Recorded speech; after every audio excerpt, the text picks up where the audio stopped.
Right మరో breaking చూస్తున్నాం. లోక్సభలో ప్రతిపక్ష నేతగా రాహుల్ గాంధీని ఎన్నుకున్నారు. అయితే కూటమి సమావేశంలో ఈ నిర్ణయం తీసుకున్నారు. ఈ నిర్ణయాన్ని తెలుపుతూ ప్రోటెం స్పీకర్కు లేఖ రాసింది కాంగ్రెస్ పార్టీ. అయితే 10 ఏళ్ల తర్వాత లోక్సభలో తొలి ప్రతిపక్ష నేతగా Rahul Gandhi ఉండనున్నారు.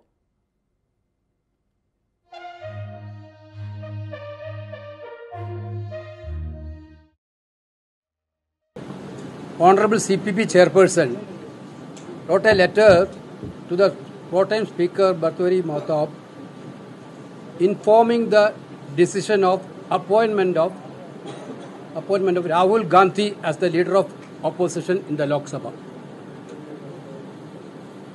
Other office bearers will be decided later. That's all.